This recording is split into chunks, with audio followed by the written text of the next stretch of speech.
Welcome to the Health Fix podcast, where health junkies get their weekly fix of tips, tools, and techniques to have limitless energy, sharp minds, and fit physiques for life. One of the best things you can do to improve your health is get at least 7 hours of quality sleep every single night.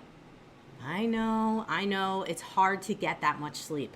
Your mind keeps you awake, you're thinking about things, you get uncomfortable, you wake up early, and you just can't fall asleep again. There are hundreds of reasons why you can't get 7 hours of quality sleep every single night, and I've probably at least told you 100. But hey, listen, it's super important because your body heals itself when you sleep. And if you're not getting enough quality sleep, you're increasing your risk of disease and making it harder to lose weight. Yes. Wait, would you like to know an easy way to get more quality sleep every night? Make sure you're getting enough magnesium. Believe it or not, around 75% of people don't have enough of it, which helps explain why so many people have sleep problems. Unfortunately, most magnesium supplements are not full spectrum, so they won't fix your magnesium deficiency or help you sleep better.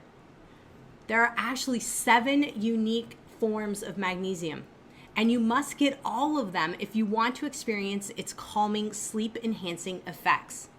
That's why I recommend Magnesium Breakthrough by Bioptimizers. Simply take 2 capsules before you go to bed, and you will be amazed by how much better you sleep and how much more rested you feel when you wake up.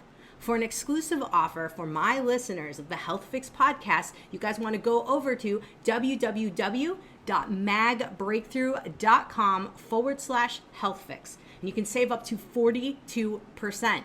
Yes, that's right, 42% savings on Magnesium Breakthrough when you go to www.magbreakthrough.com/healthfix. Hey Health Junkies, on this episode of the Health Fix podcast, I'm interviewing Dr. Rajanandan. He has over 60 years of experience in the cardiovascular field. He's a retired cardiologist, so that means he tells us he's 86 years old. The wealth of information that this fella has is impressive, and he's kind of the no BS kind of guy to the basics. And I think this is important. I think we've gotten a little far into fancy treatments, things of that nature over time. So I love that he is back to basics, but he's got his twists. He's telling you what he's seen. It took him 3 years to do all of the research for his book, meaning testing the diet out to make sure that it works, testing out all of his recommendations. And in particular, we're talking diet, we're talking exercise, we're talking mindfulness, even socialization, which is fun, sleep, and checkup. So this is a good podcast if you are kind of struggling, going, what do I really need to do to get my cholesterol down? What can I try? What does a cardiologist with over 60 plus years of experience have to say about the basics? So without any further ado, let's introduce you to Dr. Rajanandan. Hello, health junkies. Welcome to another episode of the Health Fix. I've got Dr. Rajanandan, and we are going to be talking about your cardiovascular health, but in particular, diet and mindfulness, and using those tools to help prevent coronary heart disease. And now Dr. Raj, as I mentioned before, has a ton of experience with over 60 years in the field. So you guys got to listen up here. He's got some good stuff for you. So Dr. Raj, welcome to the Health Fix podcast. Thank you very much for giving me the opportunity. I deeply appreciate it. It is my pleasure because I have not had the opportunity to have a cardiologist on board, and I haven't had the chance to pick someone's mind with as much knowledge that you have. So this is going to be a fun one. We have a lot of folks who are very interested in their heart health, and I've got a lot of questions for you from some of my folks. You ready to dive in? I'm definitely ready and looking forward to it. Okay. So one of the big things that I see in practice and a lot of folks will ask me about is, why does my blood pressure start to go up as I get older? And does mindfulness really work to help reduce my blood pressure? Okay. To part one of your question, why does it go up? What happens is that the arteries start to harden. They become stiffer in old age. And what happens is normally when the heart pumps blood into the arteries dilate to accommodate it. And therefore pressure stays at a certain level. As the arteries harden, now when the blood comes, the arteries don't dilate, so pressure goes up. Just like if you have a hard pipe, if you have a pipe and you pump water through it, there'll be pressure in the pump. And now, if that pump becomes bigger, the pressure will fall. But if that pump becomes narrower, even though you are pumping the same amount of blood, the pressure will go up. So this way, when they become stiff, the amount of blood coming may be the same, but the artery does not expand in diameter to accommodate it. So blood pressure goes up. Gotcha. Okay. So with part one of my question, a lot of folks will ask me now, is there anything we can do to intervene to prevent this hardening of the arteries, or is it just kind of what happens as we get older? No, you can prevent it if you lead what's called as healthy lifestyle. And healthy lifestyle means 5 things. One is healthy diet, which I'm sure we'll discuss. Oh, yes. Secondly, regular exercise. And thirdly, mindfulness. And my book is the first one ever which shows the connection of mindfulness with healthy lifestyle and prevention of several deadly diseases. The fourth one is socializing. And socializing not on the telephone through media, social media, but socializing in person. And the fifth one will be adequate sleep, and 6 to 8 hours sleep at night. And if I may add one more, and that is a yearly checkup. Okay. Yeah. Now, so these 6 things are necessary for healthy lifestyle, and it is mentioned in my book. Awesome. And that book is The Healthy Diet and Mindfulness to Prevent Coronary Heart Disease, correct? Yes. Okay. And we'll get to it in a minute, folks, where you can find it and everything. We want to talk more about the book and kind of pick Dr. Raja's mind here a little bit because he's got so much experience here. So with the connection to mindfulness, I would say that most cardiologists who I've talked with have kind of said, yes, there are some connections, but no one's really broken it down for me. So tell us how you came to discover that there were some connections and what you've discovered along the way. Okay, first let me start with the proof that mindfulness helps in the long run. And now there are scientific studies which have shown beyond any doubt that there are 9 diseases which eventually are deadly. And those diseases are high blood pressure, stroke, heart disease, Alzheimer's disease, dementia, cancer, then leaky gut syndrome, diabetes, and arthritis. These are 9 of these. The basic cause of all of them is slow grade chronic inflammation in the body, which goes on all the time so slowly we never even realize until it is too late. And mindfulness decreases and significantly slow down that process. And if you do a meditation regularly, your mind stays calm, and then the inflammation stays under control, and therefore the chances of these 9 diseases are significantly reduced hopefully someday we'll be able to eliminate them. Wow. Wow. I find the one that you mentioned in their leaky gut is a deadly disease, which I don't think anyone's ever come out and actually said that. And I find this fascinating because, yes, it's one of the sources of inflammation. Tell us a little bit about the connection between leaky gut inflammation and what it does cardiovascularly.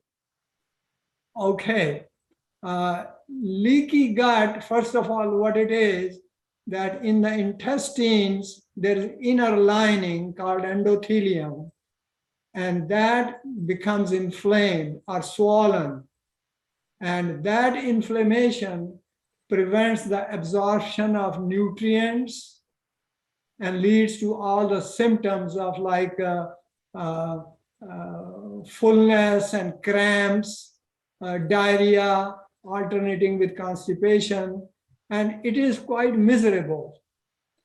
And it has been shown that there is a connection directly between the gut and the brain through a hormone called hormone of happiness, which is called serotonin. And 94% of that serotonin is manufactured in the gut and stored in the gut. And if you eat healthy, then the good bacteria in your gut grow more and more, and they manufacture a substance called butyrate. And butyrate cuts down inflammation by sending directly information through vagus nerve from gut to the brain. Nice. And that is how inflammation is relieved and the gut improves and symptoms are relieved. Aha. Aha. So, of course, this leads me into what type of healthy diet can help us to promote butyrate production within the gut. What are you recommending for folks in your book? Okay. Healthy diet means, number one, and I'll explain in detail, eat good carbohydrates, avoid bad carbohydrates, and I'll explain what they are. Eat good fats and avoid bad fats.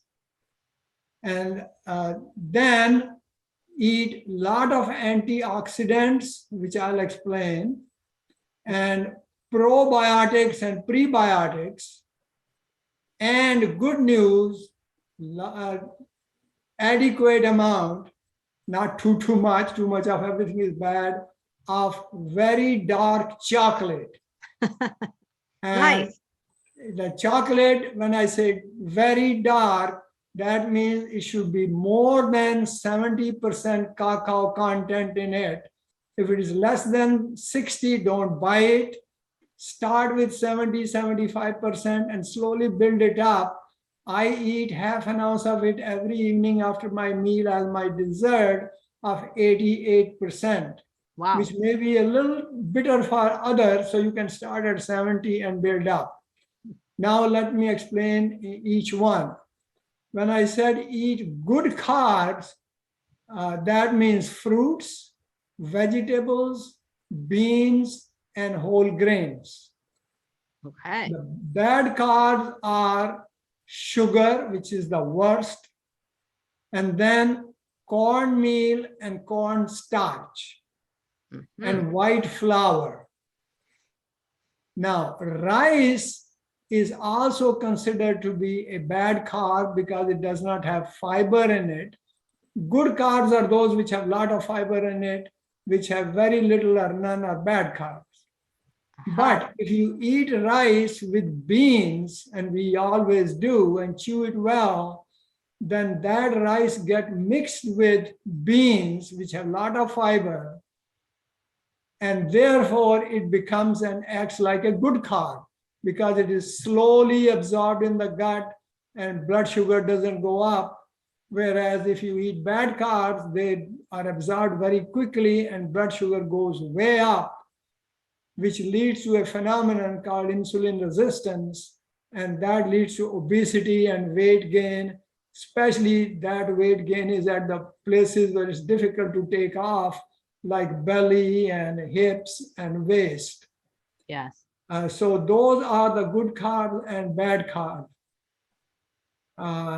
Then as far as the fats are concerned, the good fats are nuts, seeds, fish, avocado, and olives. I'm not saying olive oil, olives. So these are the 5 good fats, and the bad fats are saturated fats, trans fats, and oils. Tell us about those oils, because I have been noticing quite a bit that oils seem to be one of the main sources of inflammation, even if they are things like olive oil or even the avocado oil and coconut oil I've seen related to some issues with folks. Tell us a little bit of what you've seen as a cardiologist and in general. Okay.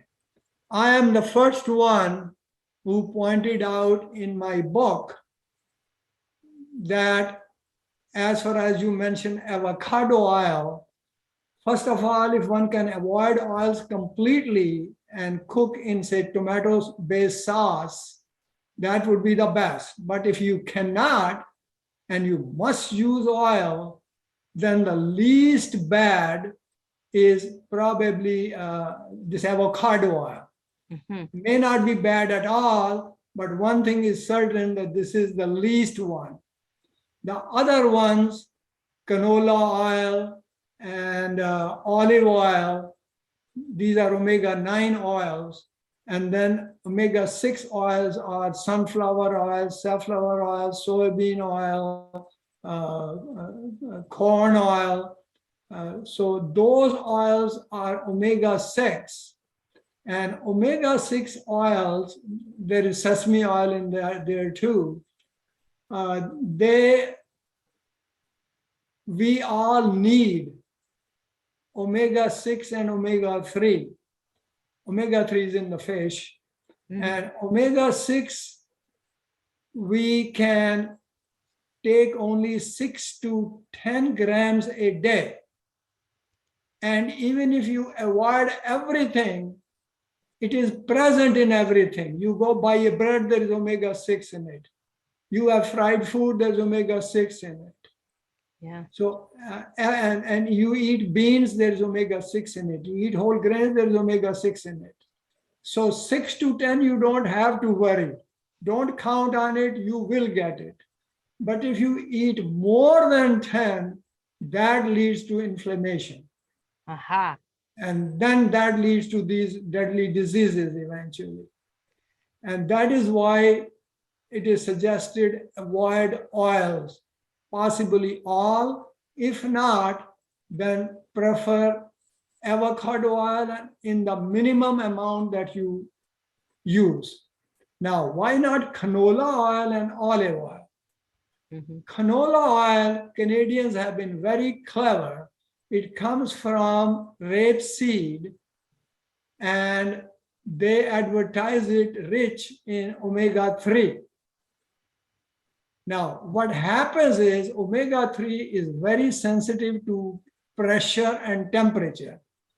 And it is difficult to take oil out of a seed. Out of a fruit, you can take easily. So what they do is they put a chemical first in these seeds called hexane, Hexane, which is a poison. And then they heat it up to over 600 degree temperature. Wow. And at that temperature, if there is any omega-3, it dies. Then they put very high pressure and compress it to take out the oil. So poison softens it, and then under pressure, it comes out. Now question is what to do with the poison.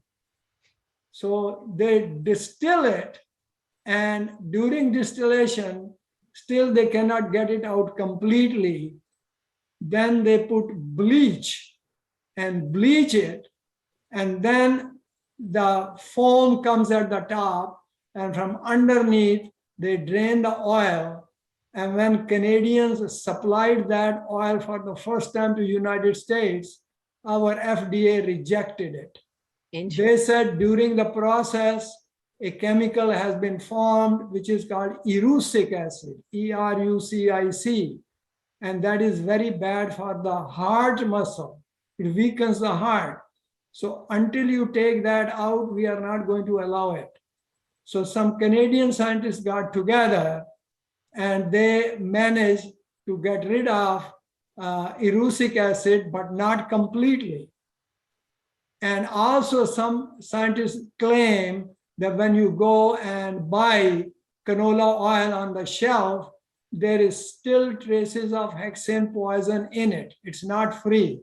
So now, and the question is, when you hear all this story, then you can decide for yourself, do you want canola oil?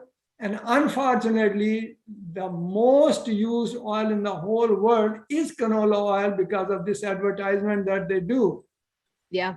Yeah. Sadly, that's true. And all the chips and the snack foods, you will see that. And then you see different expeller pressed oils. Exactly. That is what I meant by when they put a lot of pressure on it. It didn't want to use the word expeller because some people may not understand it.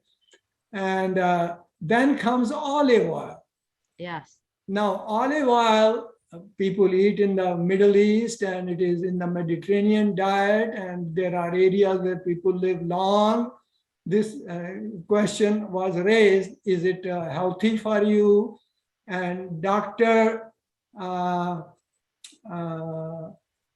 At Maryland University, I'm trying to remember his name, it will come in a minute. He did some experiments.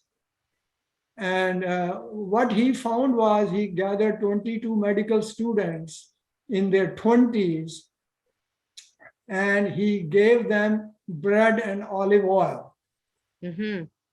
And what he found was that within 1 hour, their arteries, he measured the diameter of the arteries with ultrasound, it constricted by almost 70%. Wow. And then it took almost 8 to 10 hours before it came back to normal size. Now, we don't wait for 10 hours to eat the meal. We eat every 4 hours, if not even more frequently. Right. So he said, oh, gee, how come? So he gave them bread, olive oil, and salad. He thought maybe there's something in the salad, but again, the same thing. So he, after that, said, oh, gee, they use a lot of balsamic vinegar, which has antioxidants in it. So he put balsamic vinegar also, and it did not happen. Wow. So he knew this is the secret that in Mediterranean diet, this helps. So to cut the long story short, if you use olive oil in your salad and you add balsamic vinegar, then it's okay. But remember, oil has twice the calories, so don't go beyond moderate amounts. But if you cook in it, then its smoke point is 320 degrees Fahrenheit, whereas we do cooking mostly at 350 to 400. Yeah. So that is above that. So that leads to formation of trans fats, which are the worst kind of fats and can lead to coronary disease. Wow. And that is why olive oil for cooking is not good, whereas the smoke point of avocado oil is 600 to 610. So that is pretty safe. And that is why I say if you have to use oil, use avocado oil. That makes sense. That makes sense. Now, I think a lot of people might be listening and going, okay, so if I use olive oil and I don't cook it whatsoever, and I mix it with vinegar, that's a good thing. But if I just take olive oil and say I'm going to, like you said, dip it in bread, that's going to cause inflammation. So if someone's thinking about this as a whole picture, it kind of ventures to say that, like you said, we should eat the olives and get rid of the olive oil altogether. And I should add to that, you said vinegar, it must be balsamic vinegar. Okay, Because balsamic. that dark color is the powerful antioxidant in it. Okay, so not, because a lot of people are going to think apple cider vinegar, things of that nature. Only balsamic. Only balsamic. Interesting. Yeah. Interesting. You mentioned apple cider vinegar. Apple cider vinegar has been claimed to reduce weight and do a lot of good things, but there is not even one study which has so far been able to prove that. Mm-hmm. Plus, it is acidic apple cider vinegar. Yeah. So those who want to use it, my suggestion would be don't use more than 1 tablespoon on your salad. If you drink it, make sure take a glass of water and have 1 tablespoon and dilute it, and don't use it more than twice a day. That is if you want, but there is no evidence that it reduces weight or helps any. Okay. Okay. Now back to balsamic for a second, because a lot of people, when we look at balsamics, there's differences between good quality and not so good quality, ones that have had sugar added to them. Can you give an explanation of what kind of balsamic someone should be looking for? Well, it should be very dark, and I really don't know how a person going into supermarket can say, oh, this is good and this is not good. The one darkest they can find, that would be the one. Okay. Okay. Got it. Now, of course, my folks, we talk a lot about lab tests and things of that nature. And of course, one of the things that I note over time, as we get older, we do tend to have higher levels of cholesterol, higher levels of LDLs, and really a lot of people will turn towards eating what we think is healthy, but a lot of people will struggle to remove the oils from their diet. And what I guess I'm getting at is, have you done in your practice, when you were practicing, did you do any omega-3 and omega-6 lab testing to see where people were at in terms of ratios in that department? Okay, I didn't have to do it because this has already been done by many other scientists. Okay. First of all, what is I should say the amount of omega-3? First of all, the ratio itself is 1 to 4, but no more than 5. In other words, omega-6 should be no more than 5 times the omega-3 in the product that you are eating. Mm-hmm. Mm-hmm. And that raises the question, what amount of omega-3 is needed per day? And that has not been decided, but 1.5 to 2 grams is currently considered adequate. Mm-hmm. And to make sure that the ratio is correct, among the nuts, walnuts are the best. They are under 5. Okay. So if you eat walnuts, you are getting both. Very nice. And they are present in other nuts too, but try to stay away from macadamia nuts and cashews because they are rich in saturated fats. Okay. Okay. So the saturated fats that come from even things that are closest to nature, such as the macadamia and cashew, can be problematic over time. Yes, mostly it is unsaturated fats which are present in nuts, but those two I mentioned, they have quite a bit of saturated fat in them. Okay. Okay.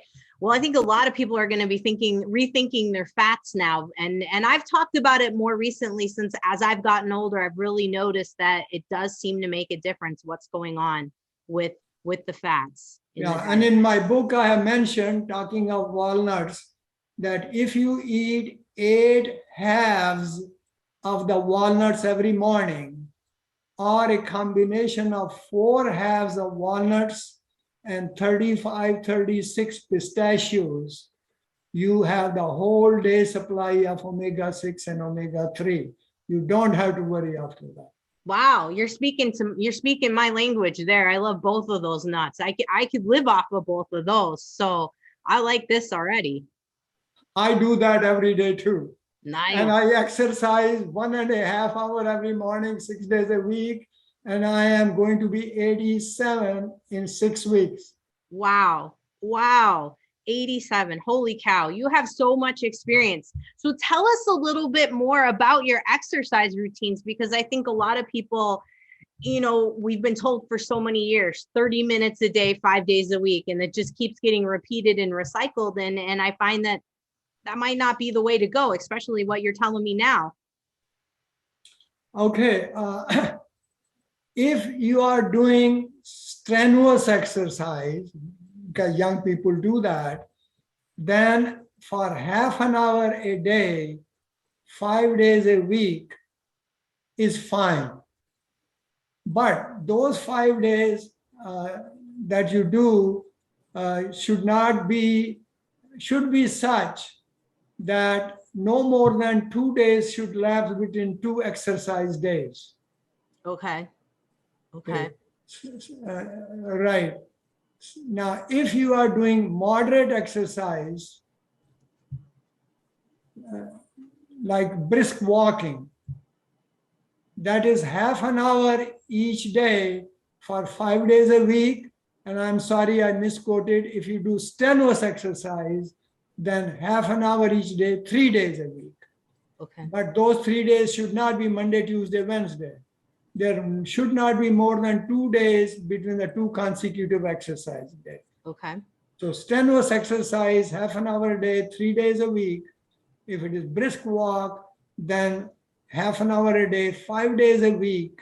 And the latest studies show if instead of half an hour, you do brisk walk 40 minutes, then 3 days a week is fine too, as long as don't let more than 2 days lapse between the 2 consecutive exercise days. Okay. Okay. So what is your favorite exercise? What do you like to do?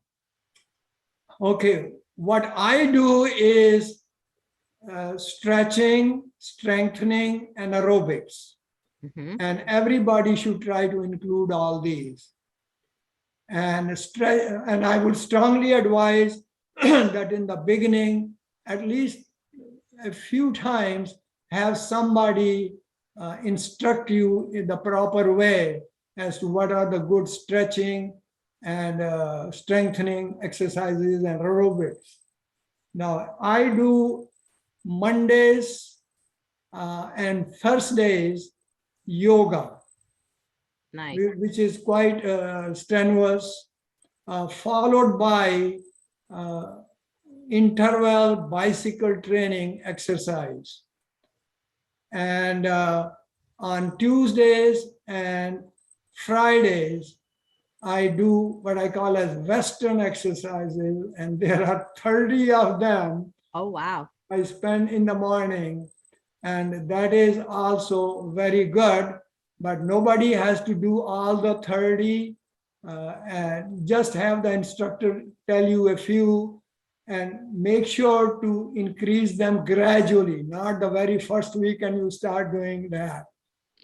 So, and then at least once or twice, I add walking to it also.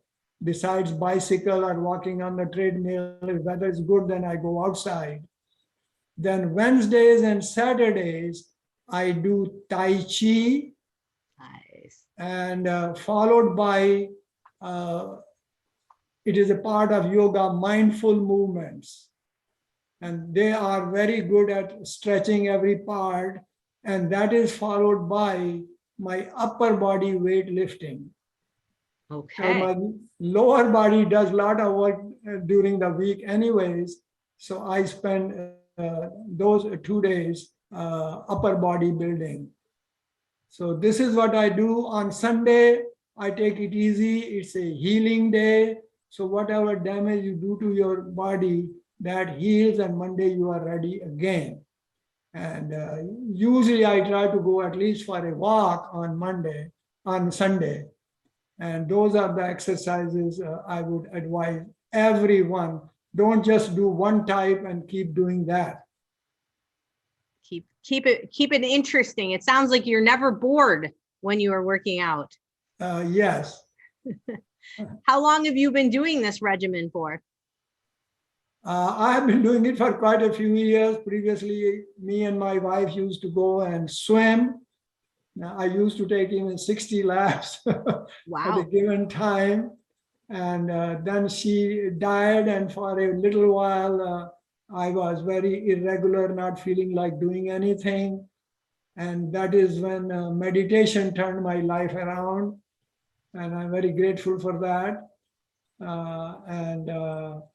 So that is the answer to your question, doing for quite some time. Nice. Good.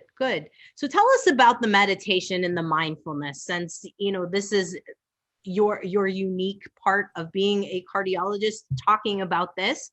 Tell us how you discovered it a little bit. What is your practice? How do you do it? Give us the scoop. Okay. It's very little. First, you sit down comfortably. And comfortably means that you should be not that comfortable that you fall asleep, but comfortable enough that you remain alert. And for that, it is necessary that your spine should be straight but not stiff. Okay. If you cannot keep that way, that's okay. Then just sit comfortably whichever way you can. With feet flat on the ground, legs uncrossed, hands on your knees, thighs, or by the side, wherever you feel comfortable.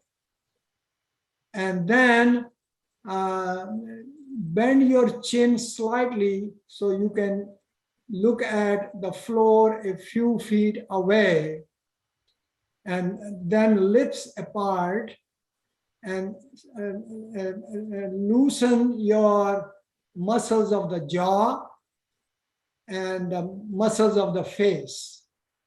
Let the tension go. And then close your eyes. If you cannot close your eyes, then just gaze downwards to avoid distraction. So this is the proper way of sitting. Okay. And after that, you take 3 deep breaths. Take in through the nose and breathe out through the mouth as deep as you can. And that relaxes your muscles all over the body, as well as mental tension goes away. And now you are ready to meditate. And at that time, you first check your body sensations. If you are having pain anywhere, stiffness anywhere, feeling hot anywhere or cold, and become aware of these sensations so they don't distract you.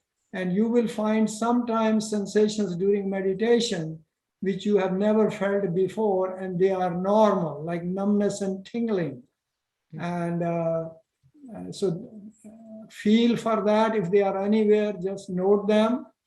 And then you check your mental sensations, which means your thoughts and your feelings. Are you happy? Are you sad? Are you angry? Do you want to punch at something?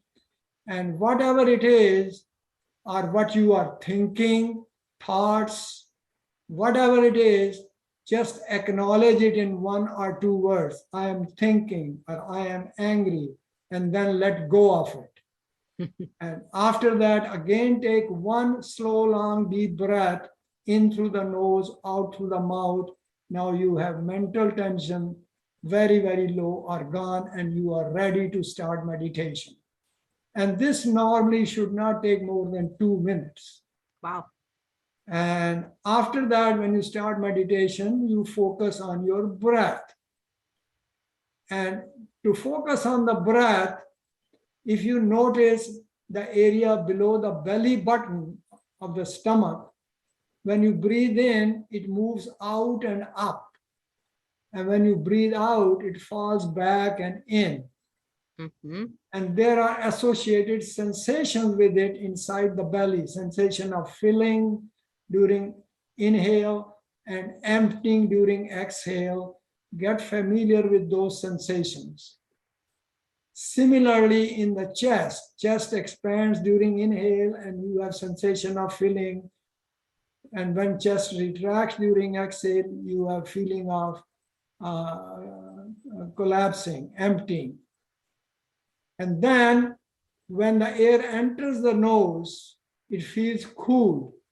It goes to the back of the throat, down the windpipe, into the lungs. And when it goes out, the nostrils, it feels warm. So these sensations from nostril all the way down to the belly feel during inhale and feel during exhale. Maybe take even a couple of deep breaths if you have to get familiar with these sensations. And then just natural, normal, relaxed breathing. Don't try to make it any deeper or any shallower or any longer. Just observe it. Just feel those sensations with the breathing, but let the breathing be normal. And all you have to do from then on is sit comfortably and pay attention to these sensations for as long as you can.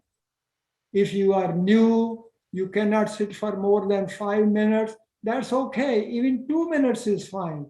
And slowly increase it. Some people say, gee, I cannot sit even 2 minutes. We say, all right. What you do is before you go to work or whenever you feel comfortable, sit at the edge of the bed and close your eyes and pay attention to the tip of the nose and feel the air going in and out through the nostril. Just do that for 1 minute, if you can, 2 minutes. And then slowly, when you do each day, you increase the period and go on as long as you can. And once you can do 5, 6, 7 minutes, then you go on to the whole breathing that I have mentioned. Some people tell me, oh, even 2 minutes is too much for me. I say, okay, tell me how many times you go to wash your hands in the washroom. Yeah. They say, oh, several times a day. I said, good. When you go to wash hands, you first put the toilet seat down, sit on that, and look at the doorknob inside. And just focus your attention on the doorknob for 1 minute, and then get up, wash your hands, and go. So if you do that 3, 4, 5 times a day, soon you'll start you're on the edge of the bed for 4 or 5 minutes and move that way. So that is how I recommend. Wow, what a great way. I didn't even think about that before, but hey, we all have to use the restroom and we all have to wash our hands. So perfect way to integrate it in. I like it. There's no more excuses, folks, when you're listening to this. No more excuses for not meditating. Now, tell us a little bit more about socializing, because I think what you said earlier, getting off the social media, getting off the computer, actually talking with people is so important. Tell us how you like to socialize and what you recommend for folks. Okay. Everybody, I think, has heard of Dalai Lama, the leader in this field. He has a book. If they go and say books by Dalai Lama, they will find it. Okay. There is another one, Joy of Living. And anyway, this Dalai Lama's book, once I read it twice. And it said, stay close to those who make you feel happy. Others keep distance. This is a very simple test. Yeah. And I follow that. And if there are people you don't feel happy with, keep good relations, but keep the distance. Those who make you feel happy, stay with them and socialize with them. I think that's very wise advice. I think too many of us will keep hanging around folks that I would call energy vampires. They suck us dry of feeling good. They just want to complain or whatever it may be. I think it's very important to socialize with happy folks. So that is a excellent, excellent recommendation. Now, you mentioned a yearly checkup. And so a lot of people at this point might be like a cardiovascular kind of checkup or a physical exam. What kind of checkup do you mean? Physical exam checks everything, including the heart, and they do yearly blood tests, which cover the cholesterol test also. So that is what I meant, a general physical checkup with your primary care physician, if you will. When you go there, they will check your cholesterol, which is total cholesterol, good cholesterol, bad cholesterol, and triglycerides. Now you tell your doctor, if you don't tell, they won't do it, and it is in my book, that I want high sensitivity CRP test, C-reactive protein. It's not simple CRP, it is high sensitivity CRP test. And if the report of that is less than 1, you don't have to worry about anything. The chances of coronary disease are extremely rare. And 1 to 2 is average, 2 to 3 is high, above 3 is very high. So it is such a tight range. Have that done, and if you tell, they will do it. Yes. Yes. So, that's a big one.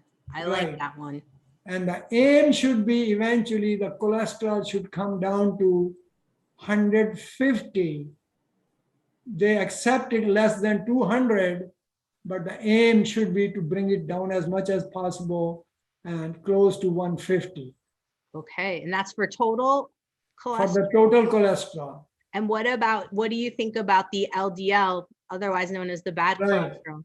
The bad cholesterol should be below 80 and preferably 70 or below. But if you are below 80, that is fine. Okay. Yeah. And then if you eat healthy diet, then I think you should be fine. And let me add, which I didn't get a chance before to finish, that was before, by eating healthy diet, which includes fats and carbs, as I mentioned, and probiotics, which is yogurt, 1 cup of yogurt every day. And the best is Greek yogurt, and preferably low-fat Greek yogurt or non-fat fruit Greek yogurt. So that is a probiotic. And as far as prebiotic is concerned, any fermented vegetable like sauerkraut, miso, kimchi, and onions are very rich prebiotics. Fruits, banana is very rich. All vegetables and fruits are rich in prebiotics. And then antioxidants. Antioxidants is the thing to remember if you forget everything, because due to pollution and all these chemicals that are added in foods, we do need antioxidants because of products during normal digestion metabolism from those foods. We form free radicals, which cause inflammation in the body. And antioxidants, they neutralize that. So that is the key. And antioxidants are present in fruits, vegetables, beans, whole grains, nuts, seeds, spices like cinnamon, ginger, garlic, and there is one from Greece and Middle East called sumac. Yeah. And then these antioxidants, Americans get most of it in the morning from their coffee. You can get it from tea. What kind of tea you like, that's fine, but green is the best if you like it. And then if you take wine, normally any alcohol is toxic, especially for women. But if you do have wine, have red wine, not white wine. And lastly, chocolates, but with cocoa content as high as possible, certainly no less than 60, and start at 70, 75 and work your way up. So I think that is important to remember. Pardon me for interruption. No, that's great. That's great. I want to make sure that you get in all of the details, because I'm sure folks are curious as to what your opinion is. I mean, the chocolate for so many people, that is a factor, but yes, the dark is better, and a half an ounce. So that's going to have to limit some folks a little bit there on the half ounce recommendation. They can have up to 1 ounce, but too much of anything is bad. Yeah. I've had a lot of docs tell me too much of chocolate can back the liver up and cause some trouble. Because the chocolate that many people eat have a lot of sugar in it. Yeah. So that's bad. Yeah. There are so many things, unfortunately, about the processed foods and things of that nature that have become, let's say, misconstrued into healthy food that necessarily isn't exactly healthy. Let's put it that way. Right. Now, a lot of people might be thinking about supplements, and if you recommend anything to supplement your diet to help with your heart health or your All cardio. right. To answer your question straight, the only two supplements I recommend, one is one multivitamin with minerals a day for vegetarians. Mm-hmm. And if you are deficient in vitamin D, then you should take vitamin D supplement also. So these are two I highly recommend. Others, I really do not, because if you say by probiotics, there are too many. You don't need that many. And too much of anything is bad. The old saying by grandmas, eat everything in moderation. And so that is why I do not recommend other supplements. One I am trying, and so far it has worked. And my daughter, who has leaky gut syndrome, is trying, and it has worked. I would pass it on because that's not in my book yet. I was waiting till I am convinced. Even the diet I have mentioned in my book, I tried for 3 years on myself and followed blood tests before I decided to write the book. And it was my wife's suggestion and her wish. So the one that I am trying is called Italian bergamot. Yeah. And bergamot, it is a crossbreed between lemon and bitter orange. And it comes from southern part of Italy, called region is called Calabria. It is available at Amazon in 500 milligram capsule, and one a day is enough. Take it empty stomach. I take it in the morning with some water, and that brings down cholesterol further. Yeah, and bad cholesterol especially. And the triglycerides, which are bad, come down, way down. Interesting. And it works through different mechanism in the liver. I don't think there's need to go into detail, but those who can remember, Italian bergamot, Bergamot. So I recommend that supplement. Okay. So the latest. So I what I'm getting at here is, it looks like you're going to have another book coming out with your latest updates then at some point. When I'm ready for that, because I want to make sure that others have confirmed it and all that, to rule out my bias or anything like that. Perfect. So guys, you can find Dr. Raja's book, The Healthy Diet and Mindfulness to Prevent Coronary Heart Disease, on Amazon, but you can also get it at his website. And I'm going to let him explain to you his mission with his book and his website as well. So you've got the floor for this one. Thank you. My website is called Raj K Anand, RAJKANAND.com. And on that, there is some description about me. I was a professor of cardiology for 41 years, and I have invented a thermoelectric angioplasty catheter. So all those are there. Then there is something about my wife, and my wife died of cancer of the liver. She passed away very quickly within 13 days of diagnosis, and it was her wish that I write this book.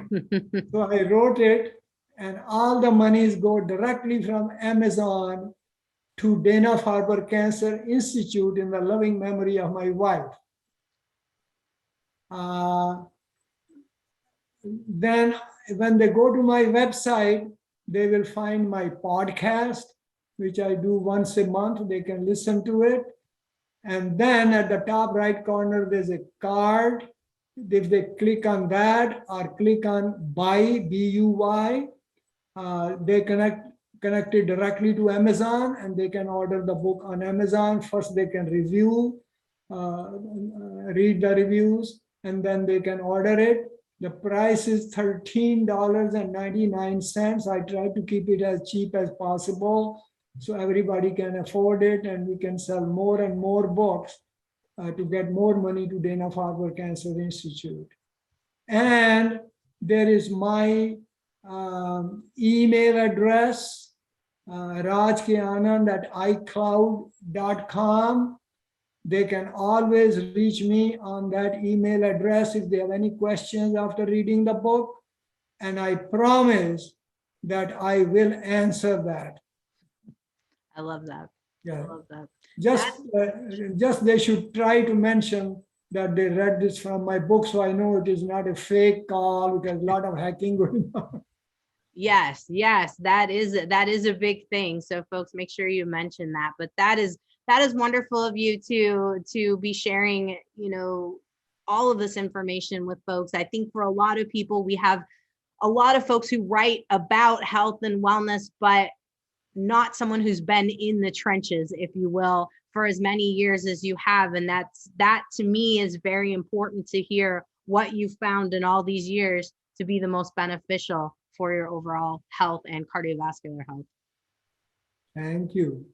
Well, thank you so much, Dr. Raj, for coming on and sharing all of your information. I am excited to put this podcast out so we can help folks prevent cardiovascular disease together. My goodness, it's such a big topic. And I thank you and your listeners for giving me this opportunity to be here and discuss this. Thank you very, very much. You're most welcome. Hey, fellow health junkie, thanks for listening to the Health Fix podcast. If you enjoyed tuning in, please help support me to get the word out about the podcast. Subscribe, rate, and review, and just get that word out. Thanks again for listening.